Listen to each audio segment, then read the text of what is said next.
പിന്നെ എന്നെ സംബന്ധിച്ചോളം ഞാൻ വെറുതെ പോയോ ഇതൊക്കെ ഇങ്ങനെയാണല്ലേ, അല്ലെങ്കിൽ ഞാൻ 100 വീട് തരാം പറഞ്ഞ് തെറ്റുന്നല്ലേ പറയുന്നത്. അല്ലെങ്കിൽ ഞാൻ വെറുതെ പോയി എന്ന് പറയാൻ വേണ്ടിയല്ല സന്തോഷം വേണ്ടിയിട്ട് പോകുന്നത്. സന്തോഷം വേണ്ടി എവിടെ പോവുകയാണെങ്കിലും അവിടുത്തെ സാധാരണക്കാരുടെ അടുത്ത് പോയി ഇനി ഞാൻ എന്താണ് ഇപ്പൊ ചെയ്യേണ്ടത്, ഞാൻ എല്ലാവരും അതേ ചോദിക്കുന്നുണ്ട്, ഞാനിപ്പോ എന്താ വേണ്ടത് അത് ചെയ്തു വരുന്നു. കാർഡുകളും ചേട്ടൻ്റെതായിട്ടുള്ള കാര്യങ്ങളൊക്കെ വളരെ വ്യക്തമായിട്ട് പറയുന്ന ഒരാളാണ് ചേട്ടൻ. പക്ഷെ ഇതേ സ്ഥാനത്താണ് പറയുന്നത്, അതായത് ഇതൊക്കെ പറയാൻ സന്തോഷ് പണ്ഡിറ്റ് ആരാ, അല്ലെങ്കിൽ ഇപ്പൊ ഈ വയനാട്ടിലുള്ള കേസിൽ പോലും എന്തിനാണ് അവിടെ പോയി സംസാരിക്കുന്നത്, അല്ലെങ്കിൽ ഇതൊക്കെ പറയാൻ ഇവൻ ആരാ എന്നുള്ള രീതിയിൽ കുറെ കാര്യങ്ങളൊക്കെ ഇങ്ങനെ ആൾക്കാർ സംസാരിക്കുന്നുണ്ട്. അപ്പോ ഇതിനുള്ളൊരു മറുപടി എന്താണ്? അതിനൊന്നും ഇല്ല. ഞാൻ പറയുന്നു, ഇന്ത്യ 1947 ആഗസ്റ്റ് 15 മുതൽ സ്വതന്ത്ര രാജ്യമാണെന്നാണ് ഞാൻ വിശ്വസിക്കുന്നത്. നിങ്ങൾക്ക് നിങ്ങളുടെ വ്യക്തി സ്വാതന്ത്ര്യമില്ലേ? അവർ പറഞ്ഞാൽ എന്താണ് തെറ്റെന്ന് ഞാൻ ചോദിക്കുന്നു. അവർ അവരുടെ അഭിപ്രായം പറയുന്നു. സന്തോഷ് പണ്ഡിറ്റ് പണിയെടുക്കുന്നു, അവരുടെ പണിയെടുക്കുന്നു. പൂച്ച, എലി ഇങ്ങനെയുള്ള പെരിച്ചാഴിനെയൊക്കെ കണ്ടതുപോലെയാണ് എനിക്ക് മിമിക്രിക്കാരും ഈ പറയുന്ന ജോൺ പിട്ടാസ് അല്ലെങ്കിൽ ഷാനി ഇങ്ങനെയുള്ള ആളുകളെ എനിക്ക് അങ്ങനെയാണ് തോന്നിയത്. കാരണം ഇവരോട് എനിക്കൊരു സാധാ ബുദ്ധി മതി. ഞാൻ പറയുന്നത് എനിക്ക് ഒരുപാട് ബുദ്ധിപൂർവ്വം ഇവരെ വീഴ്ത്താനുള്ള ലെവലൊന്നും ഇവർക്ക് എനിക്ക് തോന്നിയില്ല, അവർക്ക് ചിലപ്പോൾ ഉണ്ടാവും കേട്ടോ, എനിക്ക് തോന്നിയില്ല എന്നാണ് ഞാൻ പറയുന്നത്. ഇപ്പൊ ജോൺ പിട്ടാസിന് എടുക്കുകയാണെങ്കിൽ എനിക്ക് വളരെ ദുർബലമായി തോന്നിയ ഒരു ആങ്കറാണ് ജോൺ പിട്ടാസ്. കാരണം മലയാള സിനിമയുടെ മാറ്റങ്ങളുടെ കുറിച്ചാണ് ചർച്ച. ഞാൻ എന്തുകൊണ്ട് ഇദ്ദേഹത്തെ ചെറുതായി കാണുന്നു വെച്ച് കഴിഞ്ഞാൽ, മലയാള സിനിമയുടെ മാറ്റത്തെക്കുറിച്ച് സംസാരിക്കുന്ന ഒരു മനുഷ്യൻ സംവിധായകരെ ഇതുപോലുള്ള ആളുകളെ കൂടെ കൊണ്ടുവരണ്ടേ? മാറ്റത്തെക്കുറിച്ചാണ് നിങ്ങൾ ചർച്ച ചെയ്യുന്നെങ്കിൽ നിങ്ങൾ ഇങ്ങനത്തെ ആളുകൾ വേണം. പക്ഷെ ഇതൊന്നുമില്ലാതെയാണ് ഇവിടുത്തെ ചർച്ച. ഞാൻ ആ സമയത്ത് ചോദിച്ചപ്പോൾ എനിക്ക് തന്ന ഉത്തരം, സന്തോഷ് സാറേ നിങ്ങൾക്ക് 10 ലക്ഷം ഫോളോവേഴ്സ് ഉണ്ടല്ലോ, നിങ്ങളുടെ വീഡിയോ ഒക്കെ നല്ല ഹിറ്റാ, നമുക്കിത് റേറ്റിംഗ് ഉണ്ടാവും. എന്റെ ഉദ്ദേശത്തിൽ ശുദ്ധിയില്ലേ സാർ? ഇദ്ദേഹം അല്ല പറഞ്ഞ്, അവിടെയുള്ള വേറെ ആളാ പറഞ്ഞ്, ഈ റേറ്റിംഗ് മാത്രമാണോ നമ്മൾ സമീപിക്കുന്ന വിഷയത്തിനോട് ഒരു ഇത് വേണ്ടേ? ഓക്കെ. പിന്നെ ഈ ഷാനിയുടെ ഒരു നിയന്ത്രണ രേഖ എന്തുകൊണ്ട് എനിക്ക് ഇവർ സിമ്പിളായി തോന്നിയെന്ന് വെച്ച് കഴിഞ്ഞാൽ, കുറച്ച് പേരെ ഇരുത്തുന്നു. അദ്ദേഹം 5 ലക്ഷത്തിന് പടം ചെയ്തു, പുതുമുഖർക്ക് അവസരം കൊടുത്തു, നിങ്ങളൊക്കെ കണ്ടിട്ടുണ്ടാവും. അപ്പോൾ ഒരു MA നിഷാദ് ഇങ്ങനെയൊക്കെയാണ് സിനിമ എന്ന് പറഞ്ഞാൽ അതിന്റെ വിജയം എന്നൊക്കെ പറഞ്ഞാൽ. അപ്പൊ ഞാൻ ആലോചിക്കുന്നത്, ഈ ഷാനിക്ക് വിവരമില്ലാന്ന് എനിക്ക് തോന്നാൻ കാരണം അവിടെ സൂപ്പർ ഹിറ്റ് സിനിമകൾ ചെയ്ത സംവിധായകനല്ലേ ഇരുത്തേണ്ടത്. ആര് പറഞ്ഞു? ഞാൻ പറയുന്നത് വേറെ ഒരുത്തന്നെ സിനിമ പഠിപ്പിക്കുന്നത് തെറ്റാന്ന് ഞാൻ പറയുന്നില്ല. ഈ നിയന്ത്രണ രേഖ എന്നുള്ള പരിപാടിയിൽ പങ്കെടുത്തപ്പോൾ എനിക്ക് അവരോടൊരു ബഹുമാനം തോന്നാതെ പോയി. അവിടെ ഇരുത്തേണ്ട കണ്ട അണ്ടനെയും അടകോടനെയും അല്ല. ശരിയല്ലേ ഞാൻ പറഞ്ഞത്?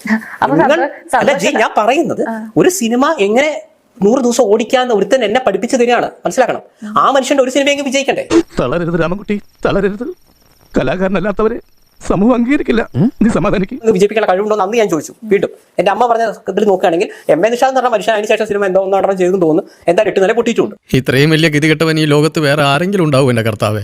ഒരു സിനിമ പോലും വിജയിച്ചില്ല. അപ്പൊ സന്തോഷം വേണ്ടി പറഞ്ഞാലേ ശരി, വീട്ടാനുള്ളതാണ് മൂപ്പരെ. അല്ലെ ഇനി ഓരോരുത്തരെ വിലയിരുത്താം. ഇനി നികേഷ് കുമാർ, അതെ. അപ്പൊ താങ്കളുടെ സിനിമയെ കുറിച്ച് ഇങ്ങനെ പറഞ്ഞു കൊടുക്കാം, നെഗറ്റീവ് അറിയാം. ചേട്ടാ സിനിമ ഉണ്ടോ? ഇല്ല. നിങ്ങളെ ചാനലിൽ സിനിമ ഉണ്ടായിരുന്നുണ്ടാവില്ലേ? ഒരേ കൂടി വിളിക്കുന്നു, ചേട്ടാ സിനിമ കണ്ടില്ലല്ലോ. അല്ല, കാണാതെ പറയാം. അപ്പൊ പിന്നെ ഞാൻ പറയുന്നത് നിങ്ങൾ കേൾക്കേണ്ടി വരും. നിങ്ങൾ ഇപ്പൊ കാണാത്തൊരു കാര്യത്തെ കുറിച്ച് നിങ്ങൾക്ക് പറയാം. ഇപ്പൊ നിങ്ങളിപ്പോ ദുബായ് കാണുന്നില്ല, ദുബായിയെ കുറിച്ച് പറയാൻ. പക്ഷെ ഞാൻ ദുബായ് കണ്ട മനുഷ്യനാ വിചാരിക്കാം. എങ്കിൽ ഞാൻ പറയുന്നത് നിങ്ങൾ കേൾക്കേണ്ടി വരും. കൊള്ളാലോ നീ.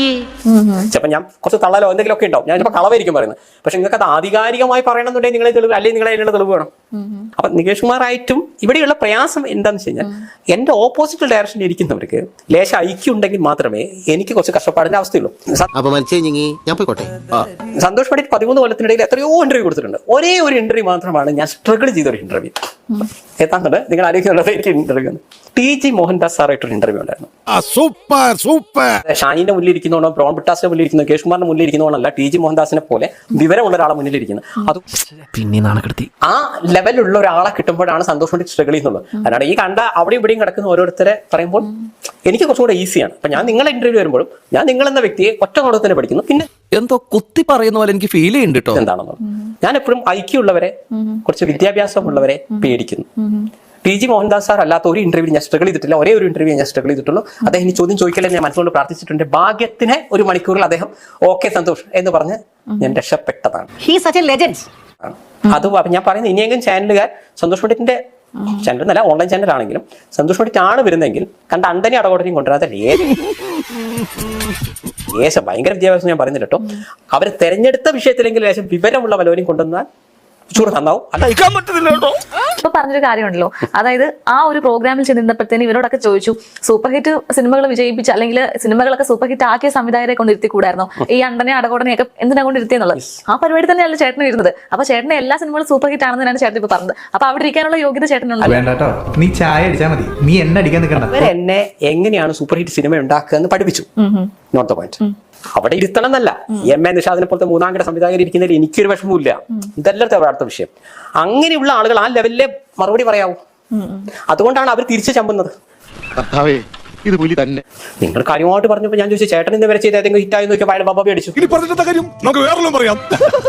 ചേട്ടാ, അതേപോലെ ചേട്ടന്റെ മുൻപുള്ള ഇന്റർവ്യൂ ഞാൻ കേട്ടിട്ടുണ്ട്. അതായത് ഇപ്പോ മലയാള സിനിമയിൽ ഒരു ലോബി ഉണ്ട്, ഒരു അങ്ങനെ ഒരു, അതായത് ചേരി തിരിഞ്ഞുള്ള കുറച്ച് ഗ്രൂപ്പിസം ഉണ്ട്, അങ്ങനെയൊക്കെ പറഞ്ഞ് ചേട്ടൻ പറഞ്ഞു കേട്ടിട്ടുണ്ട്.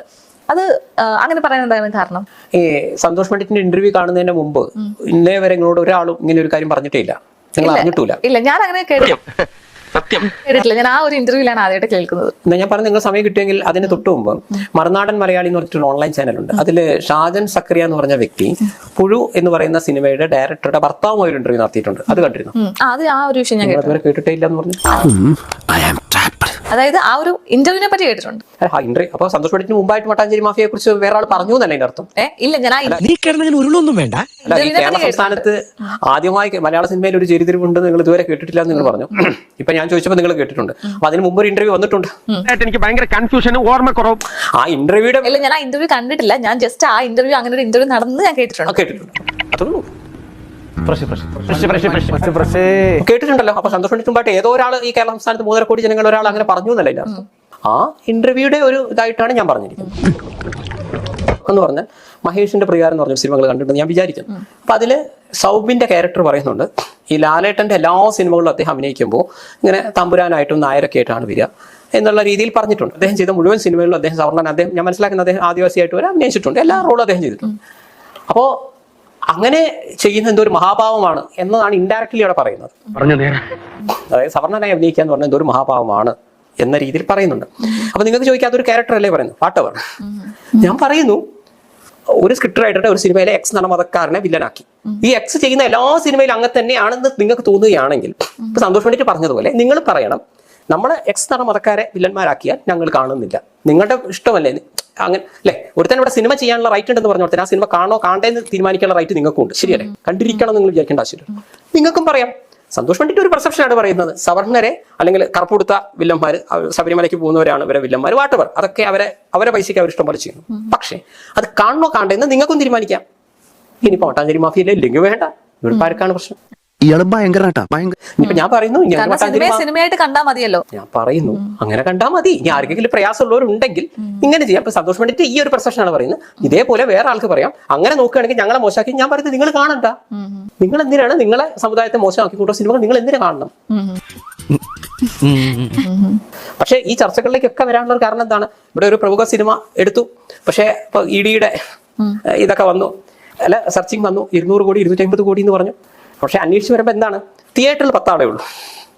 ഇത് ഫാക്ട് ആണ്. ഇത് സന്തോഷ് പണ്ഡിറ്റ്, ഇനി അത് സന്തോഷിന്റെ തലയിലിടരുത്. ചില സിനിമകൾ ഇപ്പൊ നേരെ പിടിച്ചതാണ്. അതായത് തിയേറ്ററിൽ വരുമ്പോൾ ആളില്ല, പക്ഷെ ഇവിടെ കളക്ഷനില്ല ഇതുണ്ട്. ഇങ്ങനെ നേരെ പിടിച്ചപ്പോഴാണ് 250 കോടി എങ്ങനെ വന്നു എന്നുള്ള. അപ്പൊ ആ 2 വിഷ്വൽ മതിയല്ലോ. അപ്പൊ ഈ വരാത്ത 490 ആൾക്കാർ എങ്ങനെയാണ് ഇത് വരുന്നത്? എന്തൊക്കെയാണ് ഈ കൊച്ചു കേരളത്തിൽ സംഭവിക്കുന്നത്? എന്തൊക്കെയാണ് നടക്കുന്നത്? അപ്പൊ രണ്ടാമത്തെ കേസ്, ഈ OTT-യിലൊക്കെ വരുമ്പോൾ കളക്ഷൻ നോക്കുന്നുണ്ട്. OTT നമ്മുടെ നിശ്ചിത പൈസക്ക് വിൽക്കുമ്പോൾ. അപ്പൊ ഇത് 2 ഗുണമാണ്. ഇവിടെ ഈ പൈസ കൊടുത്താലും OTT-യിൽ ഇൻഡയറക്റ്റ്ലി പൈസ കിട്ടുകയും ചെയ്യും. സന്തോഷ് പണ്ഡിറ്റ് പറഞ്ഞത് നിങ്ങൾ നേരത്തെ ചോദിച്ചു, അങ്ങനെ മട്ടാഞ്ചേരി മാഫിയ ഉണ്ടോ? ഒറ്റ വാക്ക് ചോദിക്കാം. ഈ ED റെയ്ഡ് വന്നതിന് ശേഷം പിന്നെ ഒരു സിനിമ അതുവരെ ഇങ്ങനെ കണ്ടിന്യൂസ്ലി 100 കോടി 200 കോടി 250 കോടി ED വന്നതിന് ശേഷം എന്താ മേഡം ഒരു സിനിമ 100 കോടി എത്താത്തത്? അതിനുശേഷം വന്ന എല്ലാ പോസ്റ്റർ പോലും 30-ാം ദിവസം, 40-ാം ദിവസം, 50-ാം ദിവസം. അതുവരെ നിങ്ങൾ വെറും കോടികളുടെ കണക്ക് മാത്രമല്ല കേട്ടുള്ളൂ. 2 ആഴ്ച കൊണ്ട് 100 കോടി, 3 ആഴ്ച കൊണ്ട് അല്ല സംതിങ്. ഇതവൻ കൊണ്ടുപോയിട്ടാ എഡ്യൂക്കേഷൻ എന്തായാലും കലക്കിട, നിന്നെ ഞങ്ങൾ സമ്മതിച്ചു തന്നിരിക്കുന്നു.